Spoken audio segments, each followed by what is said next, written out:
We're doing this as a joint presentation as the midget team of archaeology. Thanks, Ewan, for highlighting my deficiencies. It's a big post. It was a very large postal. So today we want to look at the emergence of enclosed settlement in first millennium AD Scotland. And the importance of enclosed sites marks Scotland as different to its neighbours to the south, but ties Scotland into a wider northern European world. That's something we want to emphasise at the end of this talk. Our case study today is Pictland, where the rise of kingship has long been tied to the emergence of these enclosed traditions of architecture.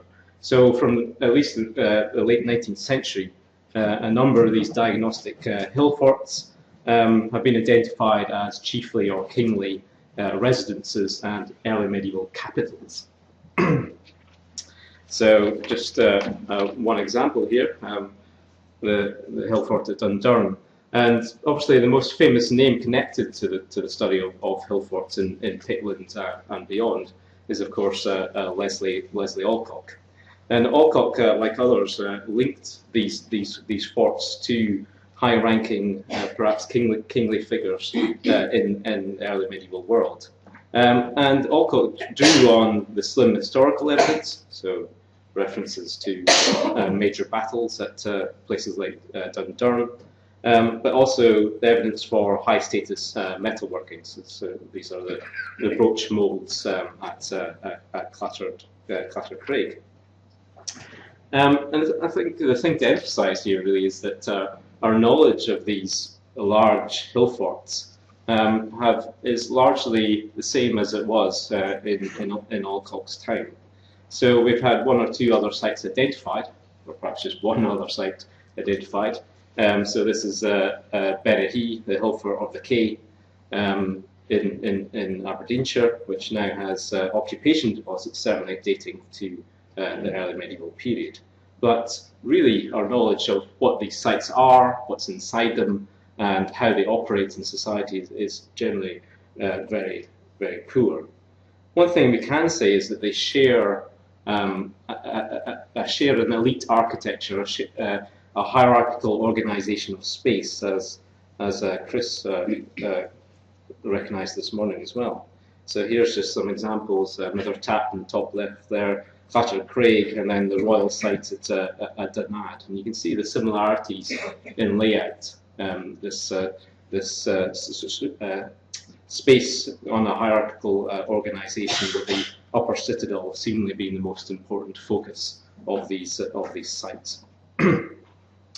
But the important thing to emphasise really is that these major hill forts are only one element of the enclosed architecture of Pictland in the early medieval context. The other well-known sites are the coastal forts. The most impressive example being Burgh Head, which, as far as we know, is an undocumented site, which kind of shows you the vagaries of the historical tradition. But this site being 3 times the size of any other enclosed site in Pictland, so clearly a major Pictish fortification. But again, other than some dates and some fairly uncontextualised artefacts, we have again a fairly poor understanding of these sites. So here's the ramparts at Burgh Head, just emphasising the vast investment in labour and resources in those places. One thing that has emerged in the last 5 years is a type of site which we can perhaps compare to the ring fort tradition of Ireland. Certainly a tradition of architecture that is a bit different to these major hill forts. These are smaller sites, usually in more low-lying locations, so perhaps on the hillside rather than hilltop locations.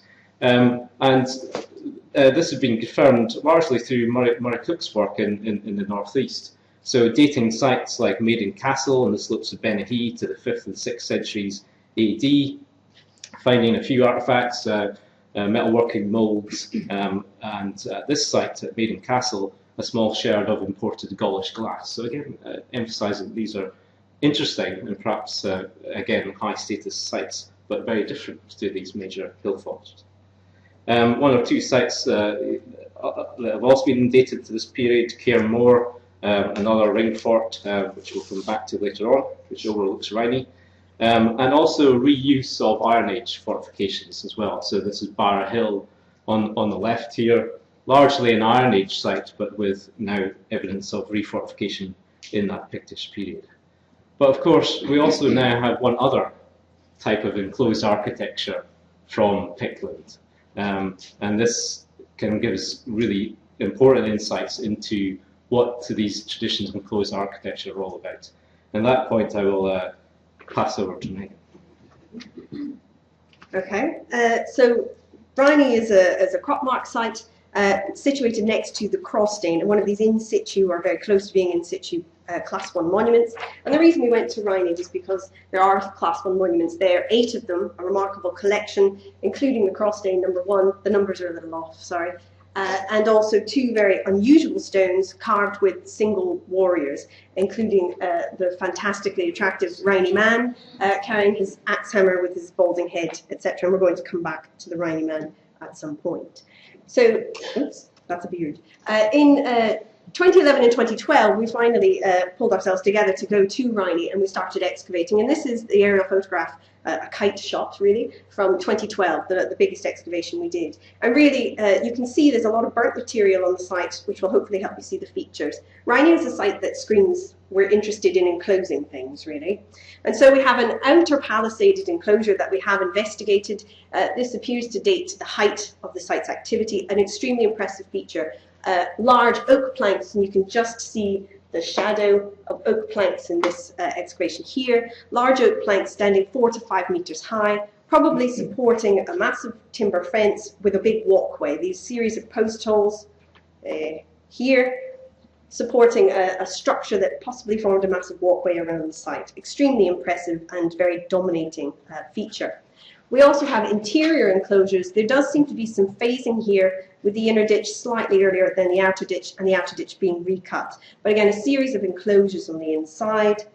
And associated with the recut of the outer ditch is this very odd entrance feature.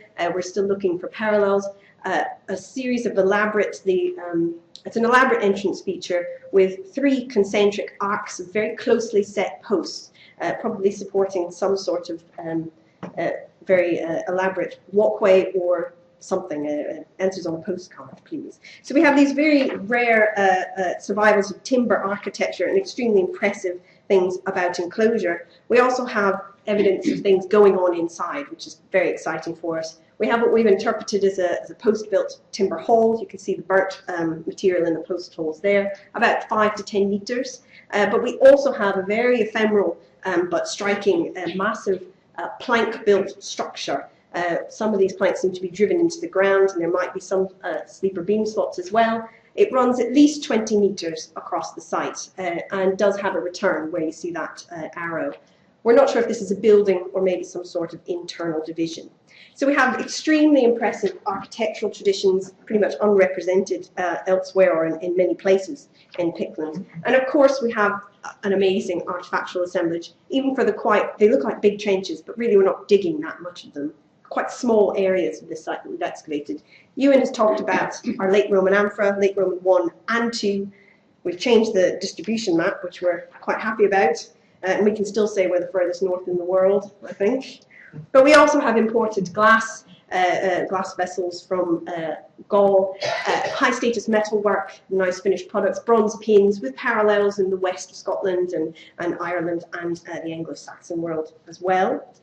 We have, as Chris was kind of highlighting, all the things you need for a royal and high status site. We've also got some other goodies. Evidence for metalworking came up in 2012. Both pins and brooch molds, very rare, almost complete half of a small penannular brooch mold. And very rare indeed is that we have the survival of iron. As Chris was saying, it's rare to get iron materials, as David was saying, it's rare to get iron materials. And we have these broken tongs for metalworking, for very fine metalworking, holding small crucibles for melting bronze. And these are very difficult to find. Iron just doesn't survive very well. So the survival of iron has also allowed us to find something else which made us dance around maybe a little bit too much that day. But this very unusual iron pin, we think it's a pin, shaped like an axe. And this is the X-ray provided by Aberdeen Medical Service. I'm trying to remember. And you can see that it's a pin or maybe a pendant. It has a little hole at the top for a cord to tie around and secure it, or possibly for hanging. And it has this axe shape, and if you're very keen and clever, you might just be able to see that there is a little tiny snake-headed beastie. There's his mouth and his eye, a ring around his neck, curling around this curlicue coming off the axe pin, which is can be paralleled in other artifacts, and we're doing more research on that. But all of our artifacts seem to sit quite comfortably sort of in the 6th century.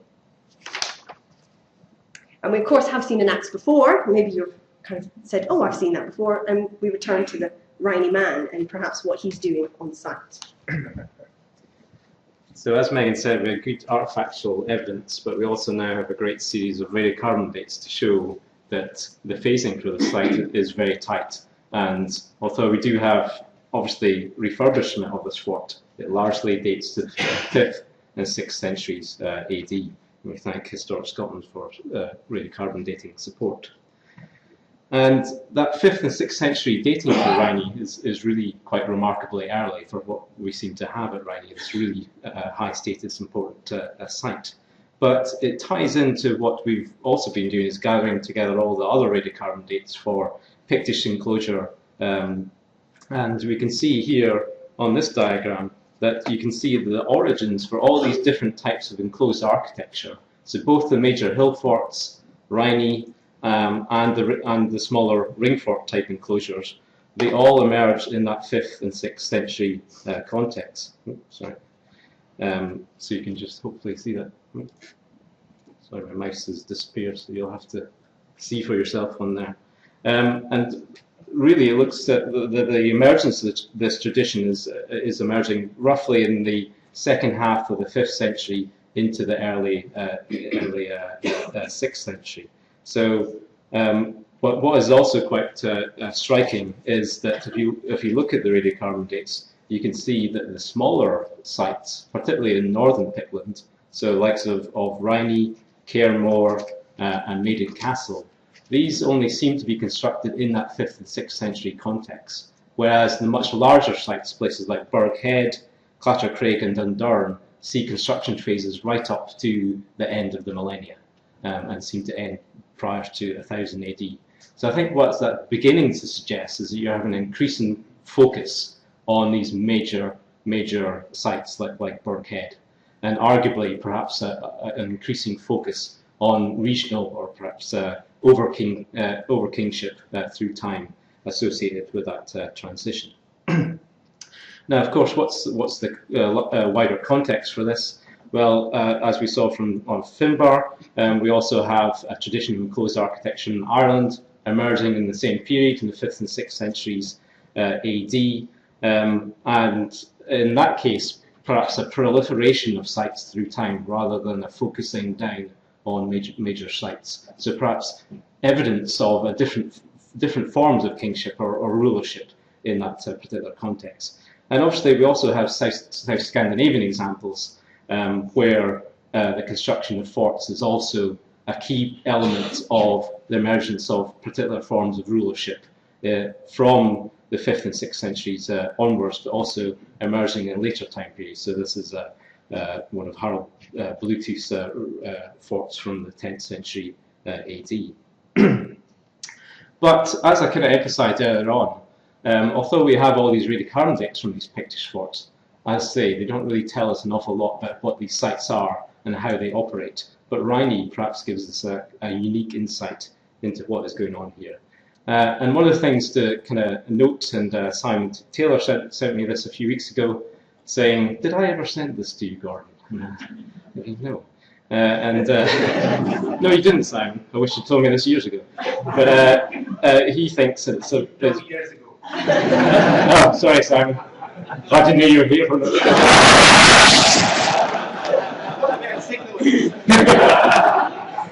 And now I'm going to butcher your explanation. which the place name element seems to come from Rhynoid, which means a very royal place, which I think is quite an appropriate term for what we're starting to find at Rhynie. So also, as well as these kind of northern parallels for traditions, so the ring forts in Ireland, etc., we can also draw parallels with these lowland palace complexes from Anglo-Saxon Northumbria, for example. So Doon Hill, Yevering, the construction of massive palisades, plank-built architecture. And so clearly there's interesting parallels here, although it's important to note that Rhynie's earlier than these examples so far. But what we'd also like to emphasize is that Rhynie isn't a lowland palace complex like Yevering. It's something quite different, we think. And here we can draw parallels with the Scandinavian context, we think. So over the last 20 years or so, people have begun to find these magnate farms in South Scandinavia. And it's important to emphasize that these are not just cult sites. These are also major residences that incorporate cult elements. And various authors in South Scandinavia have pointed to the 5th and 6th century AD as being a really important transition time in rulership in South Scandinavia, where these South Scandinavian rulers are drawing on cult as a form of legitimizing power in this 5th and 6th century context. So we can look at various examples of the Opokra cult house, but again, this is within a larger settlement. And Gunme, home of the gods, but these are major timber halls with imports, etc. And then that leads us to our favourite character, the Rhynie man. What is the Rhynie man all about?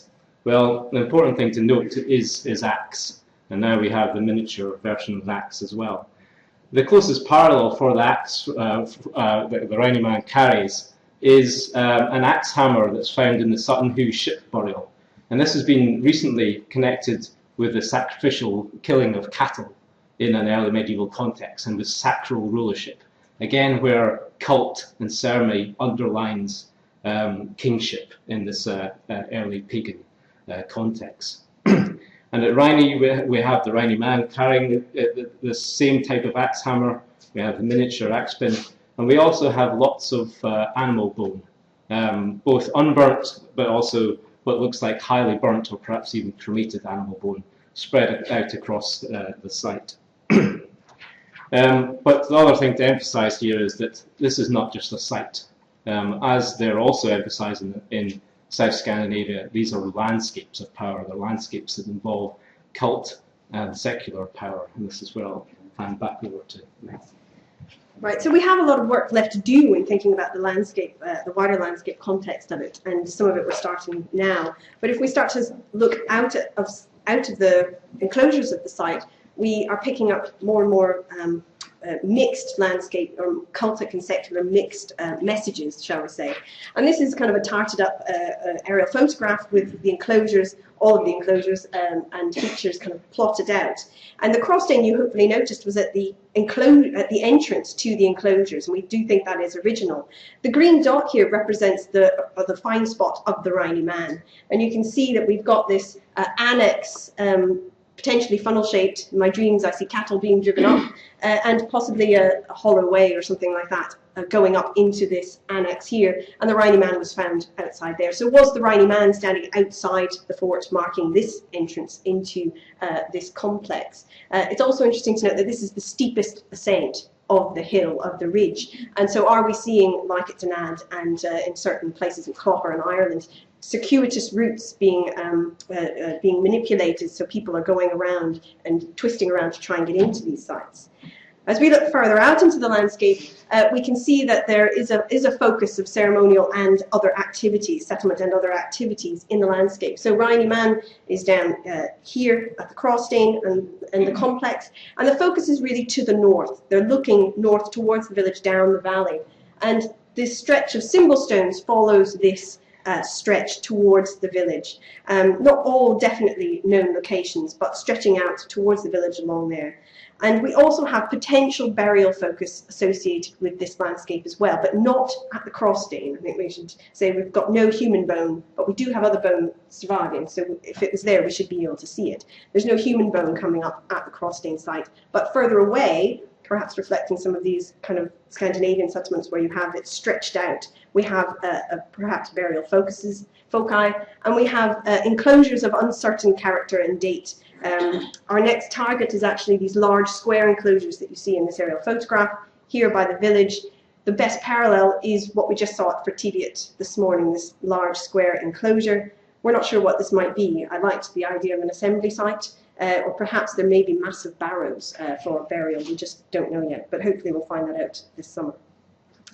Stepping out again into the wider landscape, and this aspect we really are just starting to look at.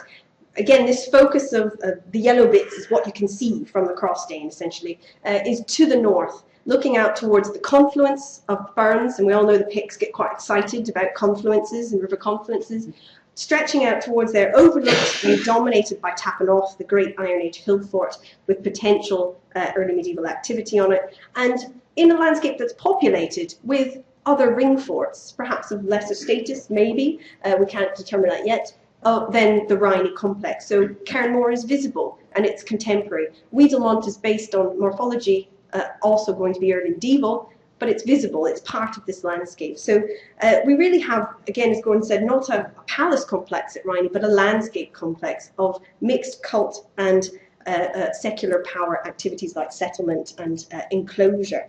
And so what we have here is potentially a replication or an articulation of that tactic of trying to promote kingship or ideology in a non-Christian context, and particularly ideologies of kingship throughout the landscape in this landscape theatre. To sum up, Gordon is going to say a few words. Okay, just to sum up really, I think hopefully you can see from the radiocarbon dating that the 5th and 6th century period can be seen as a period of great architectural innovation and really the emergence of this enclosed tradition of architecture. And what you can also, I think, begin to see is this increasing focus from the 7th century onwards on these larger regional and perhaps super-regional centres. And now our best dating is actually for northern Pictland rather than southern Pictland. And certainly in northern Pictland, we can see that that 7th century focus on these larger sites undoubtedly coincides with a historically documented over-kingship of Fortru. So clearly, the archaeological evidence perhaps now beginning to back up and mirror the slim historical evidence we've got. And finally, I think there's been a kind of focus throughout this conference, I think, really on or a debate really about comparing Scotland to the south, to the Carolingian Empire, etc. I think here we have to be very, very careful because we're not comparing like with like here, really. I think what we need to do is remember that Scotland is part of this network beyond the Roman frontiers and part of this northern world. And it's places like Scandinavia, I think, perhaps begin to need to draw our parallels with and our comparisons with. And both of these worlds, the northern world and the Carolingian Empire, are equally valid places for study and equally valid trajectories of change in that first millennium AD context. Okay, thank you very much.